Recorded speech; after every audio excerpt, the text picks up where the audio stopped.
I'll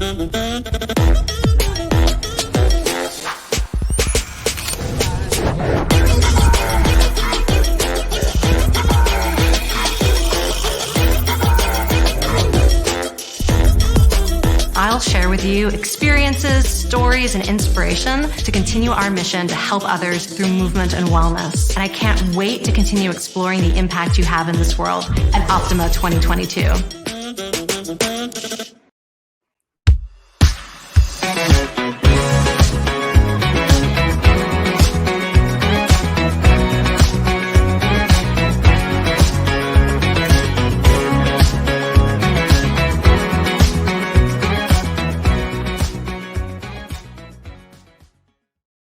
Well, hello there, listeners, and welcome to the Better Than Fine podcast. I'm your host, Darlene Marshall, and way back when I was a brand new baby trainer, just starting out working in corporate fitness, I remember I learned everything about how to program someone's personal training, how to write their sets and their reps and their rest and their cardio programs, and all of those details that went into helping my clients to reach their goals. But I also remember at that time, when a client would come in and they would say, well, I want to feel good, or I want to start exercising, I want to move to be healthy. And I remember being a little bit confused, just trying to figure out what that even meant to them. Like, I want to move to be happy. And it just didn't make sense to my, at the time, very logical, very linear training brain of like, okay, but like, how do I get your body to make that adaptation? It did not compute. And no one had a good answer for me at the time. And I wish I had a little time machine and I could take today's guest back to like baby trainer Darlene, because I think she might have had a few useful things to say on the subject. So my guest today is health psychologist. She's a Stanford professor. She is the author of multiple best-selling books, The Willpower Instinct, The Upside of Stress. And if you've ever had a conversation with me, you've probably heard me say that one of my favorite books of 2020 was her book, The Joy of Movement. She's one of us. She's a group fitness instructor for over 20 years. I know that I would love to try her Bollywood class someday if she'll have me. Kelly McGonigal, I'm so excited to have you back on the show. Welcome back to Better Than Fine. Yay, I'm so glad to connect with you again. We've had dance parties, we've done karaoke. I don't know what we're going to do today to top that. I don't know. Oh, geez. Do we have to throw it out at the beginning? Because I just got all kinds of pressure to try to, I hadn't thought of it that way. Well, we're going to talk about meaning. I mean, that feels pretty important. Yeah. Well, let's start by, lately I've been thinking a lot about the phrase mind and body. I've been reading about it. I've been thinking about it, like this idea that, historically in our culture, we separate out the pieces, right? Like mind, body, spirit, or whatever people call that. And I don't think of them as separate. I think you're of like mind on the subject. And I just like to start by hearing your thoughts on how we move past this idea of separating mind, body, like the parsing out of things and see it a bit more completely. Yeah, that's a tough one. I warned you. So I always think of human beings as being like essentially embodied. We experience life through our bodies. That's simply the reality of it. And yet we often feel disconnected from that. I can remember one of my meditation teachers, she said something once about how most of us experience life as if we are behind our forehead and everything is revolving around that spot, like including our bodies. Like our bodies are attached to us and we're dragging it around somehow. But like the who I am and how I experience life is this little spot back here that's very self-focused and not embodied. And so, one of the reasons I love movement and exercise and also a lot of forms of meditation is that I feel like it drops that sense of self from this like tight place here that I also associate with things like worrying and self-criticism and like that stuff in your head. Movement brings us into this place where we sense ourselves in our heart, sometimes like literally as our heart pounding. We sense ourselves in our muscles, in the power of our body moving, as fast, as free, as graceful, as all of these things. And so, like, like you, I don't really know how to think about the mind and the body as separate, but I do know that we often experience life in this way that can feel reduced to often even our worst mental states, right? Like you can feel like your life is defined by that voice in your head or the fear that won't leave you alone. And then movement gives us a way to have a grounded experience of life that includes our whole bodies. I love how complete you have attached movement to so many of the things that I've, also think about.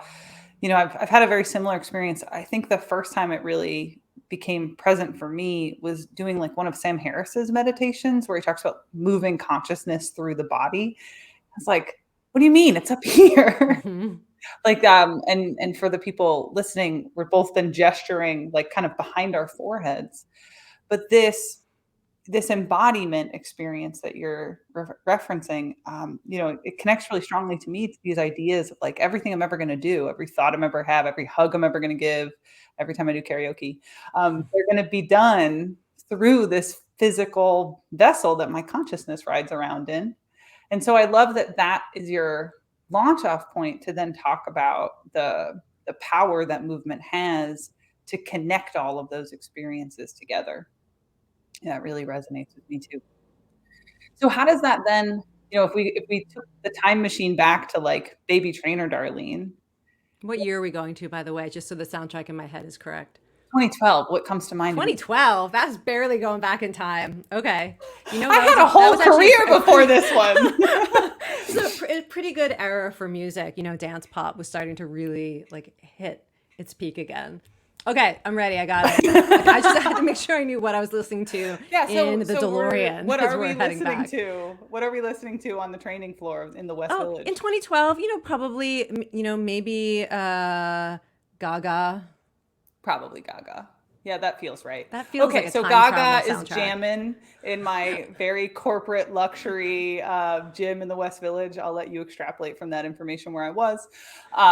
And baby trainer Darlene has a client who says like, I just want to feel good. I want to feel good in my body. And baby trainer Darlene, in her very linear mind, has no idea how to facilitate that process. What do you think the advice would be then? Yeah.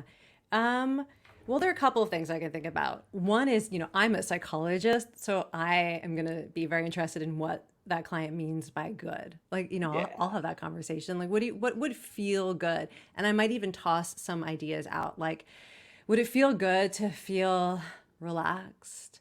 Would it feel good to feel powerful? Do you want to smash some stuff today? Would that feel good? Do you need some catharsis? Do you want to just feel like a kid again? I mean, like, there's a lot of different ways to feel good. I often will encourage people to think about the videos that they watch that are related to movement as a clue about what might actually make us feel good in movement. Like what on social media, what's the video you're going to stop to watch? Is it the choreography? Is it the ninja obstacle courses? Is it that great moment in some sports event? Is it somebody crossing a finish line, right? What is it that makes you happy when you see it? Because that might also give you a clue about the types of movement that are going to make you feel good. Yeah, I don't see. I'm also not a personal trainer, so no, but it's still really like good advice. I mean, what are we going to do to make you mad? I'd be like, do you want to go for a walk? I mean, when I think about the things that actually make people feel good, right? It's being in nature, listening to music they love, moving with somebody else. So like as a trainer, what I would be thinking is also, when do I get to join in? Not that you're going to do a whole workout with someone, but like for the part, like you could make a really meaningful moment out of that. That's to have somebody moving in synchrony with you, showing equal effort, like they're really in it with you. That's a way to make someone increase the chance that someone's going to feel good. But yeah, music, nature, doing it with other people. And then there's always, it's that key ingredient is the quality of movement itself, which is it varies by person. There is like for you, what movement form when you do it, or what modality, or even like an actual specific movement just feels good to you. Like when you do it, you either think I was born for this, or I never knew I could do this and it feels incredible. You asked something very similar the last time you were on the show, and Well, I because talked it's about so doing interesting. kettlebells. No, but what's interesting is the answer has changed. Oh, really? Okay. Yeah. There's So a the new answer movement. has You've discovered changed. something new, or you've changed, different season. Oh, I think I have changed. But I want to circle back for 2 seconds before I answer your question and say that, you said, oh, I'm not a trainer, but you've given really good advice. Like the things that I wish that I could go back and tell myself would be like the coaching questions that you gave about, okay, well, what does feel good mean to you, so that you understand what this person's language means before you jump to a bunch of conclusions and lead them down a different path than they intended. And then you mentioned the things that actually make movement feel good. And it's like, okay, so when I was a big fan of the mid-session dance party in the middle of the training floor. And Dr. Feelgood is the song that has popped in my head. So like the mid-session training dance party was working for all the reasons you just said, right? It's moving in synchrony. They're not in it alone. It's adding play and fun, like all of these things that I think there are certain trainers who just do those things as part of their personalities. And then there's other trainers who kind of roll their eyes at them. And to have somebody say like, no, the research that says that it's not nonsense is a value for someone who's really linearly of mind. I agree. Although I also say like I also always tell people, yeah, the research is really cool, and I love it because it makes me feel excited, like you said, to kind of feel affirmed. But it also just gives me ideas for things like I'm not a nature person, so thank goodness I read the research so that I can give people the very accurate advice to go outdoors, even if for me I'd rather just put on the right playlist. But also like people can trust their direct experience. I'm always telling people this. You know it. If you are having a good time, if you're enjoying it, you can tell when somebody is connecting with you and they feel good about themselves. So the other thing is, I hope we give people some good research-based ideas, but the data that you collect through direct experience is really good data. But you also just gave another bit of really good advice, which is just because you do or don't like it and it does or doesn't work for you doesn't mean that that's necessarily true of your client. And that's, again, why you got to ask questions. Yeah. And you got to like be really interested. Like that's the other thing too, is I'm really curious. Like you told me there was a move other than the kettlebell and I'm still waiting for it. Oh, well, first to the listener, you're listening to the Better Than Fine podcast. My guest today is also trained as a cat adoption counselor and matchmaker. I learned today on her website, and just one more reason I want to apply to be your friend. Cat yet? Yeah. I have 2 babies that were born of a rescue in my bedroom. I know. And there's always room for more. And I'm your host, Darlene Marshall. And Kelly is very effective at distracting me while I'm trying to do my bits. I'm sorry. But to answer your question, Kelly, I was actually really excited to tell you this, and I wasn't sure I was going to tell you on the mic. I recently tried pole dancing, and it's the most joyful thing I have ever done with my body. It's so hard. Somebody else say something similar too. Yeah, that it's really hard. It's really hard. Really satisfying. And I've been going with one of my best friends who's also a yoga teacher and a personal trainer. So she is also quite resilient with her body, quite fit. And she also was like, I can't move my thighs. I'm like, I can't move my arms. Like I lift a fair amount and I could not move my arms the next day. I don't think I've ever giggled so much while doing something that someone else labels as exercise. Nice. It's great. So yeah, I think my big takeaway just from that question a year ago to that question now is the value of what I think is important in terms of my own movement practice has changed a lot, and being open to that evolution in a way that I unquestionably would not have been 2 years ago. Yeah, same. So I was thinking about this recently too, and I realized that I love right now mountain climbers going as fast as I can. And literally saying in my head things like, don't have an opinion about it. Go, go, go, Ooh. Go. And there's a certain quality of commitment that I can feel in that move, because it's at the edge of what's hard, because you have to keep going when you want to quit, but it's not at the edge of what I'm capable of. Like I'm going to fall over after 5 seconds. Yeah. And I love that feeling of knowing there's a part of me that will say yes to the challenge, just keep going. And especially because it also never lasts more than 30 seconds in the kind of workout that I do. I suppose someday I'll, maybe the trainer will have the 2-minute challenge and I'll discover where the joy ends. The joy ends and the hurt begins.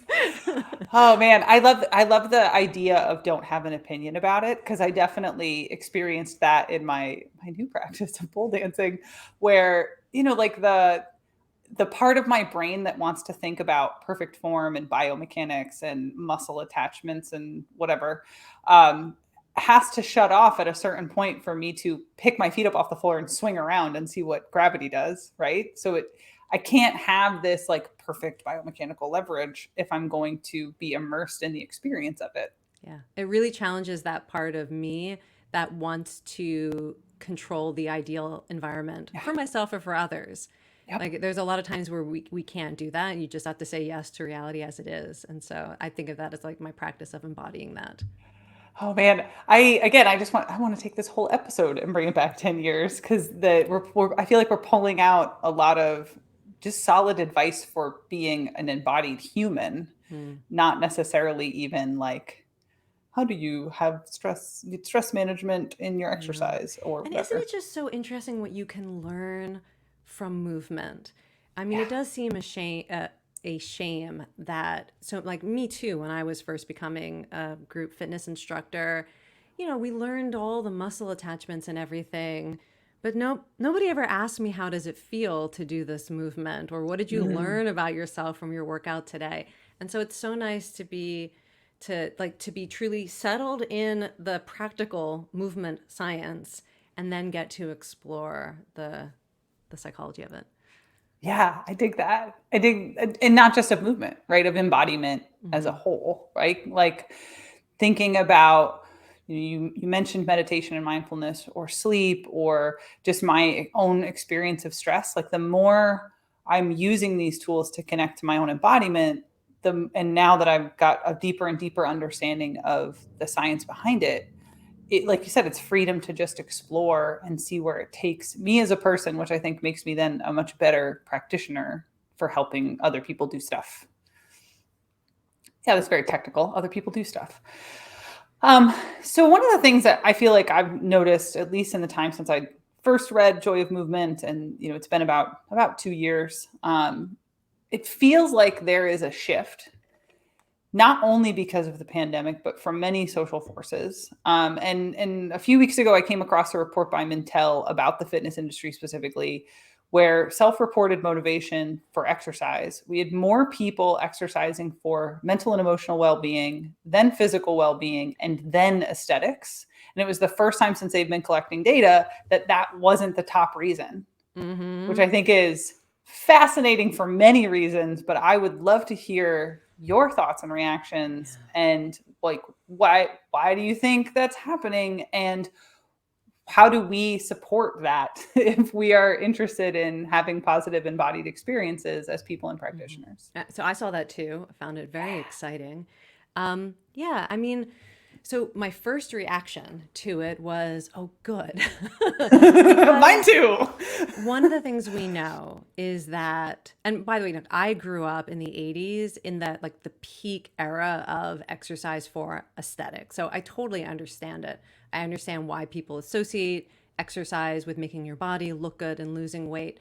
But we also know from the research that when that's your primary focus or motivation, you are much more likely to quit, even if, regardless of whether or not you achieve your physical goals, you're more likely to stop moving. And you're less likely to experience some of what I think of as the core benefits of movement, like feeling happier and more connected to other people and a sense of purpose in your life and confidence.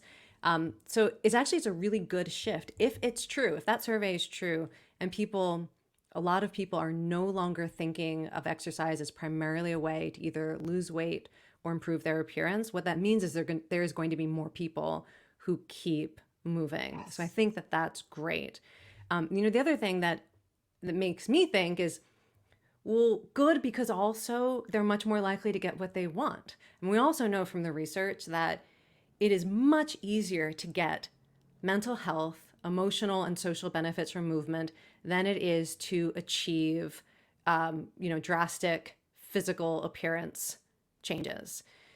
Most people will experience mental health benefits immediately as long as they're doing a form of movement that is appropriate for their body and meets any criteria that they have for enjoyment, whether, they actually like it or they just feel good about themselves when they're done, or they're doing it with someone they care about, or there is that right playlist, right? It's just so much easier to experience those benefits. So that was my second thought. And then why it's all happening, I don't know. Maybe people are paying attention.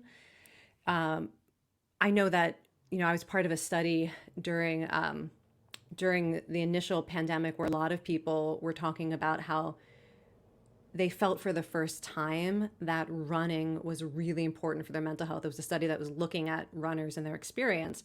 And it was during the pandemic that they really realized how important it was for their mental health, not just focus on getting faster or how many steps they could get in, but this that they felt free when they did it. They felt that they were moving forward in life. It actually gave them a place to go, and to do something. So, maybe a lot of people who were already active also had that experience because it was harder to find those things in ways we were used to. Yeah, actually, I had that experience. I don't think I've told you this before. Had COVID first wave in New York City, got COVID pneumonia, spent months to recover, was reading Joy of Movement to inform my master's thesis, and was reading your sections on step count, runner's high, and endocannabinoid receptors, and kind of all of that stuff. I was like, oh, I got to start walking, even if I can't run. I can't breathe well enough to run. So let me at least get out and get some steps. And I'd run before doing triathlon and stuff, but got myself running to get my step count up, even as I was still healing. And a lot of it was, I think, because of reading your book. Because I probably would have just kept picking up heavy stuff and in the apartment and not really even gotten outside. Were it not for you and your love of movement put to paper. And of course, it's funny, right? Because I also don't run. Put that on the list of activities that don't bring me joy.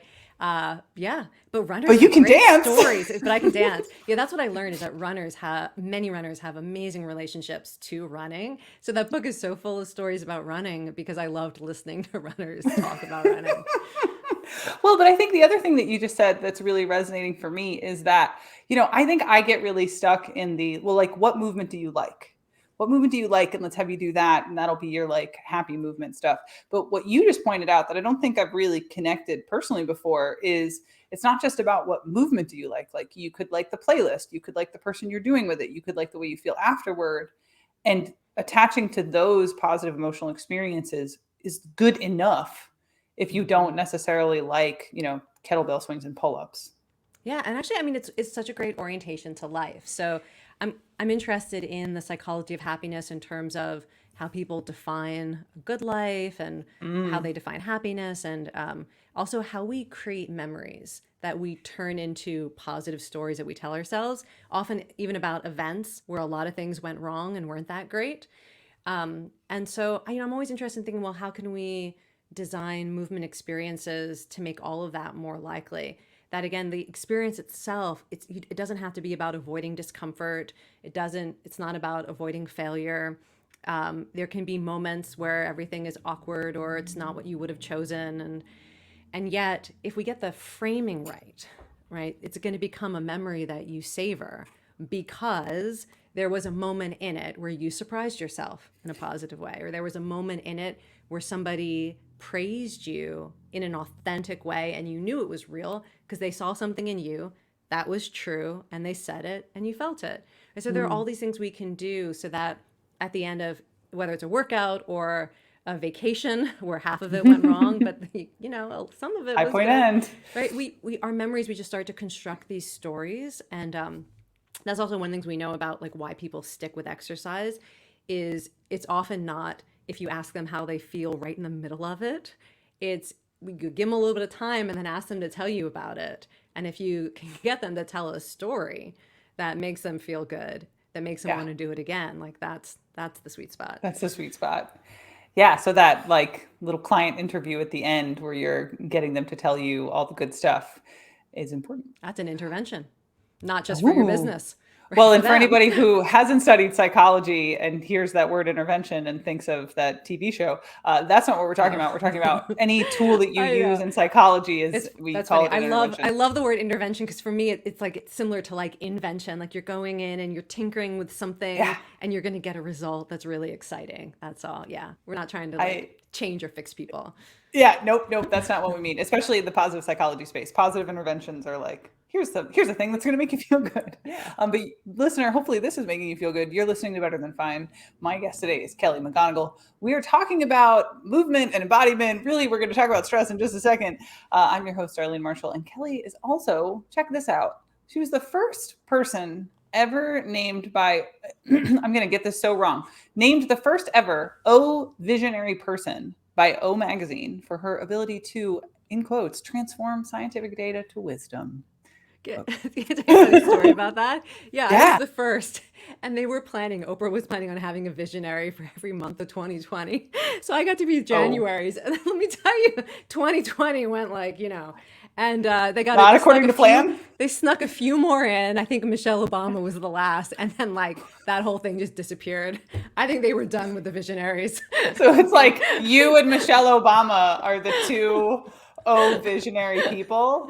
Like that's some high company, man. Yeah, there were a few, but that series did not pan out. I think the way No, they but still expected. a cool thing. Yes. Yeah. Oprah says you're good at transforming scientific data to wisdom. I'll take that compliment. So two of your books, Upstride of Stress, Joy of Movement, both I think massively informing.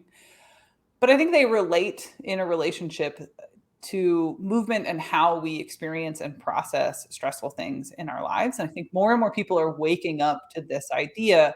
I struggle with even the idea of saying like, oh, I move to manage my stress, because I think in my brain, it's just changing my experience of like my own nervous system and my own body. And then what stress even means changes.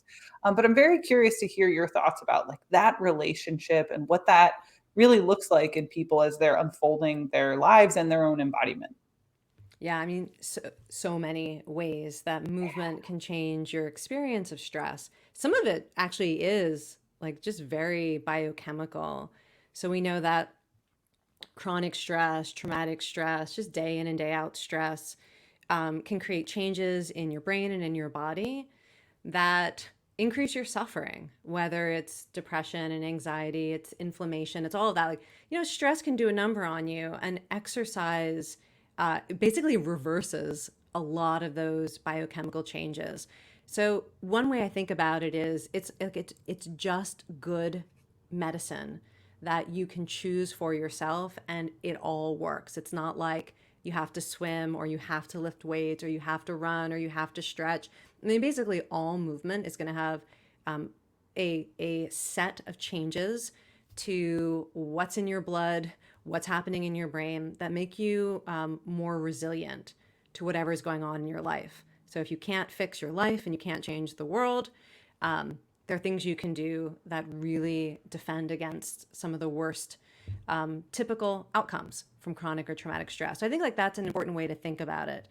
Also, I mean, I'm talking about this in a very like therapeutic way, but also they make you happy. I mean, those things that are creating changes, when you're lucky, if you're not in the absolute pit of grief, or depression, you might get something like an exercise high. You might feel that warm glow. And we know that just like it can take time for medication to kick in, like an antidepressant to kick in, or just like it takes time for your muscles to adapt to strength training, it takes some time for your brain to adapt to regular movement to create a lot of these changes. So it's also, I always want to encourage people to know, like you don't have to get an exercise high the first time you go for a walk.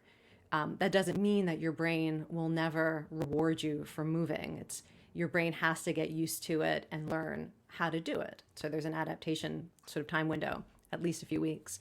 But also you talked about changing how you interpret stress. And as somebody who, my nervous system is built for anxiety. If that were such a thing, like I am finely tuned for it since birth. So I know what it's like to feel anxiety in the body, the heart pounding, the gut churning, changes in your temperature, you're hot and then you're cold. And and the desire to shrink and all of that stuff. And what's really interesting for me about movement is like every form of movement I've ever fallen in love with doesn't like just reverse some of those physiological symptoms. They give me a new way to experience them. So like my heart pounding. One of the reasons why I love high intensity exercise now is because I had this insight during a workout that I felt miserable in, where my heart was pounding so hard. And I thought, oh, I've only ever felt this way from fear. I'm like, but like, I feel it now and I feel amazing because I worked so hard. And I was able to reappraise my pounding heart the next time I was feeling panic. Be like, oh, this could be courage, right? Because it was when in the workout, it was courage. And I feel like, like yoga did the same thing for me. It taught me I'm so used to not wanting to be uncomfortable and wanting to leave a situation that makes me uncomfortable, to want to feel safer or like to just find that self-protection. And I found that yoga was literally teaching me how to stay put when I'm uncomfortable, because my teacher was saying, we're in this pose for the next 2 minutes. Stay in it.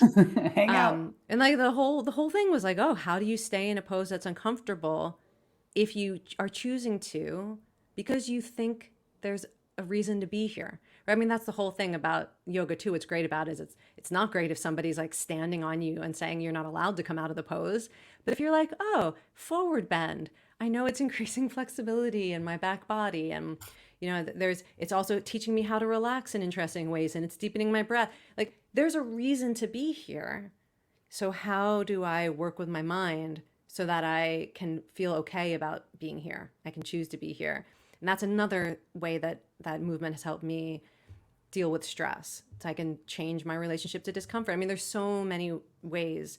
But why don't you tell a story? Well, no, because actually what I want to do is respond to those stories, because what I so appreciate about those stories is, how often have we heard about zoning out when you're working out, and that's how it helps you manage stress, is it like shuts your brain off. And I've not ever really responded well to that, because for me, I go deeper into my embodied experience through movement. And so like, yeah, maybe it makes me less churny in my thoughts, but also like sometimes my best insights happen then. But what you're describing in both of those stories is a present moment awareness of yourself, that you continue to show up for your embodied experience and then use that to inform how you're interpreting other things. And that is the opposite of I get on the treadmill and, zone out to the news and torture myself for 20 minutes without thinking about it as much as possible. Yeah. I mean, so it's interesting. Yes. And then as soon as you said that, I was like, oh, that's right. I forgot. It could also help that other way too. Oh, sure. Sometimes it's funny because I don't tend to use exercise in that way, but sometimes it's really helpful. And music is the thing that's going to work for me the best when you need to turn off what's happening in your head because it's torturing you. And it's not helpful and it's not true. And it's like sometimes you just need something else to be present in your experience, and you need a stimulus that is either loud enough or hard enough or interesting enough that it completely changes what's going on. And so for me, music does it, but for a lot of people, that's why they love nature. I heard that from so many people who are tormented by their thoughts, that moving in nature was the thing that quieted it down. And so it's also that, like, I love this, like, yeah, I like turning to my body now, but there are also times when you want to turn to something else. And exercise can connect us to things that are outside of us, so that our sense of self and our sense of awareness is bigger than whatever is going on inside of us that we might truly need a break from. It could also be things like physical pain. And moving with other people also makes it more likely that I will feel that kind of connection. But I think like music is so great for that, because if you move to music, somehow it's like the music gets in you, but then all of a sudden you're in the music. And so your experience is bigger than whatever the problem was, or I'm probably not explaining this right. No, you're explaining it well, and I'm just getting distracted by my own brain putting Madonna songs in my head. But I think, I think what we're both alluding to is just the varied ways that movement is not only helpful to us in these very biological ways that we're taught to think about it, right? Like, okay, this muscle is contracting and getting stronger, or it's, my heart is beating this many beats per minute.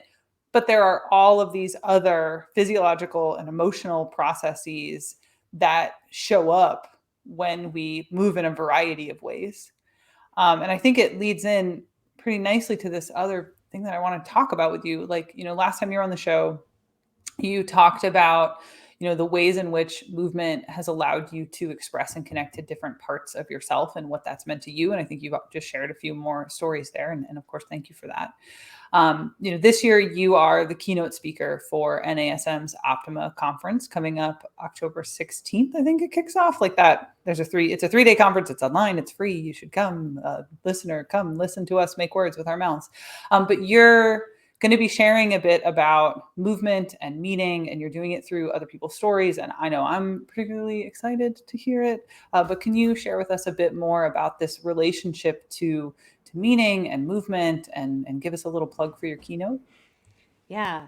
So the intention behind that keynote was I was inspired by this theme, elevate your impact. And I was thinking about how movement has really changed my life. There are people in the fitness industry and dance teachers who've changed my life in such profound ways who maybe don't even know it. And I was thinking that all fitness professionals should know that what they're doing changes lives. And so what I talk about is how to think about, in your own experience, what movement has meant to you, the people, coaches, instructors, trainers, teachers who have that relationship has been really transformative for you. And to start to think about the work that you do and the impact that you're having on clients or your community, and to start to look, be like a detective for meaning and look for the evidence of it. Like, what are people saying in reviews? What are they emailing you when they give you a little thank you card? What are they writing about? Asking people how they feel, and starting to get this narrative, this deep understanding of the role that movement has played in your life, and how your own struggles and your own awakenings have allowed you to have a life-changing impact on your clients and your community. And then we also talk about how to then do it on purpose. So as an example, one of the things I didn't, when I first started teaching dance, I was just so in love with dance, and I knew how to create an experience where other people would feel like dancers. But it took me a lot longer to figure out how to create a dance experience that made people feel like they belong. And part of it was starting to get this feedback from people that they were really finding connection and community in my classes. And I started, I was hearing it. I thought, well, wait, I can do better. I can do this more on purpose. And I thought about the teachers who had made me feel welcome in class and made me feel like I was seen. I thought about what makes someone feel seen in a dance class, and how is that different than maybe what would make someone feel seen and appreciated in another type of movement experience. For me, I discovered it's, first of all, it's when you look out and you see somebody moving in a way, something is shining through them. They are connected to the music, and a particular move in a way, it's like amplifying who they are. And when you see it and you notice it, you're able to connect with them over that. That's one way. But then also just finding out what someone's favorite song is and using it. I got to do that. Let me just tell you a story. Okay. Yeah. Today in class, a woman came up and she's like, it's somebody's birthday, but I'm not allowed to tell you who. I like to make a big fuss about birthdays. She's like, but maybe you can just say that a song is a birthday song so that person knows they're being celebrated, because we love to celebrate people. So I did all that, and I'm hyping it up a little bit here and there. It's whoever you are, we're so glad you're here. And I just wish I could give you a song for your birthday. If I knew who you were, I would. So finally, during our water break, a woman comes up and she admits it's her birthday. And she's like, can we do The Greatest Showman? And I was like, yes, we can. And I was just like so excited that we got to do it. And everyone like cheered, and not everyone knew whose birthday it actually was. But so that sort of thing, looking for ways to design that in. That's how I think about elevating my impact. Like whatever my playlist was, the fact that I hadn't practiced The Greatest Showman, I was like, you know what? We'll just fudge through the middle part. Like, I don't remember what that was. It doesn't matter, right? It's much more important to say yes to the request. So anyways, so the keynote is like, how are you going to do that? How do you figure out what your impact is, what's actually meaningful to you and your clients and your community? And then just like relentlessly do more of that on purpose. Yeah. Oh, it makes me think of, do you know the work of Isaac Pilotensky, University of Miami, Meaning and Mattering? Yeah. All right. So quick download. I get to teach you something. So Isaac Pilotensky, he's at the University of Miami, and his big thing is around the exchange of meaning and mattering, that all of us should have ways that we feel that we can meaningfully contribute to others, that those people matter to us, right? That they're important. And so we're going to have meaningful ways of making them feel good. And that shows them that they matter. And then if they, in turn, it's a reciprocal exchange of them then doing a meaningful thing that helps us know that we matter. And when you get that reciprocal exchange is when you start to build positive communal experience. And what I hear there is, this woman was not feeling safe to be seen entirely, except for maybe by her friend and by you. And then you found a way to make it meaningful, to show her that she mattered. And I feel like music is like your love language. So I feel like giving people movement and music from you is like, it's like my hugging, like hugs are my love language. Oh, that's awesome. That's awesome. Thank you. And thank you for sharing the very tangible example of this idea. And like I said, I'm very excited for your session, as you might imagine. The other thing I want to throw out there before we wrap up is that I liked this image of you saying, like, there are fitness professionals out there in the world who have had a big impact on you that they probably don't even know it. And, I feel lucky that I get to do the show, because it means that I get to tell you to my face, like, your book was your way of passing that forward, not just for me, but I know dozens of people personally that either I've given them the book or I've talked about the book or whatever, or they found it on their own and it resonated something in them that they then have been able to pass on through their meaningful practices. And so you're paying that forward in kind. And I think that's really powerful and awesome. And thank you. Thank you. If people are interested in you and your work and what you're up to, or want to take one of your dance classes, where can they find you? KellyMcGonigal.com. Yeah. Straightforward. Okay. And if you have feedback on this episode, any episode, you can find me on Instagram. I'm Darlene.coach. You can find me on LinkedIn. I'm super easy to find. And I'm also on TikTok now, if you're into that sort of thing. And if you like the show, you could leave us a review on Spotify. Now has reviews. I suggest 5 stars, just saying, or out on Apple Podcasts. And wherever you are hearing the sound of our voices, please subscribe, comment, like it, share it. If you post anything on social media, go ahead and tag me. I'll give you a little bump there. And thank you so much. And of course, join us both for our sessions at NASM Optima coming up in just a few weeks. And if you want to listen to the first interview I did with Kelly a year ago, that is going to be going up the week after this episode goes up, which is the same week as Optima. So maybe you should just check it all out. And thanks. Cool.